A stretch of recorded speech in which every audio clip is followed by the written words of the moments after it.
This is just a video on how to change brake pads on a small four-wheel drive. Most cars are very similar to this as well.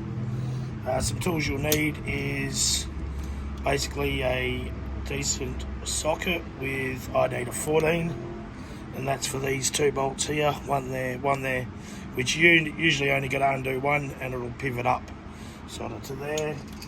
And what you also need is a G-clamp to push the piston back in, which I'll show you how that works, and a screwdriver maybe to pry out the brake pads. But alright, so first of all, what you want to do is you want to take the brake fluid cap off, because you're going to push all the fluid back up the lines. It'll fill back up. You might have to get some out.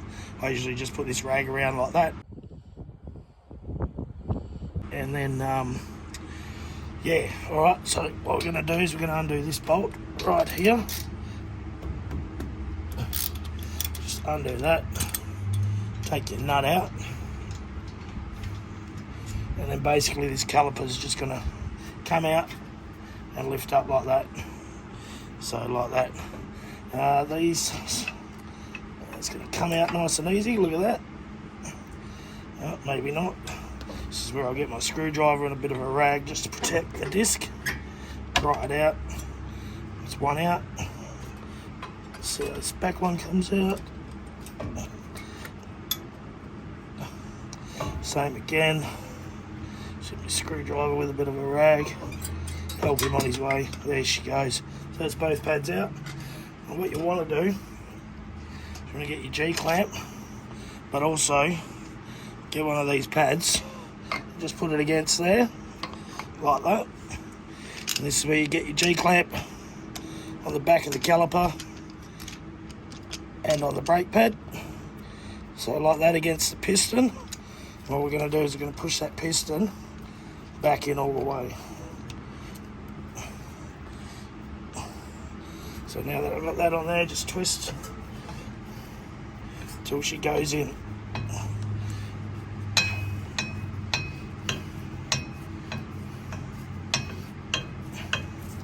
A bit more.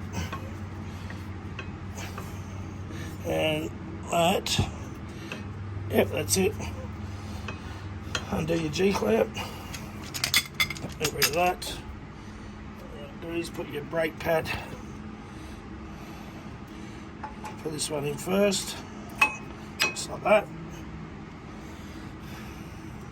Second one, I'm just going to have to over a bit, have a decent look. There we go. It's both in. Make sure this plate sits nicely in there as well, like that. Then just shut your caliper back over like that. Get your nut, tighten him back up.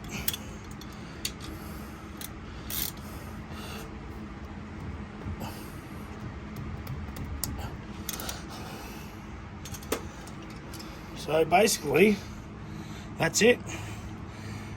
Put your wheel back on, and then just give your brakes a bit of a pump the fluid back through. You won't need to bleed them again because you haven't disrupted the lines. And then just go for a little drive and test it on the way out your driveway, make sure they're working, and she'll be fine. That's about it. Pretty quick overall just to do that part of it. Jacking up the car and doing all the other stuff takes a bit more time, but hopefully that helped.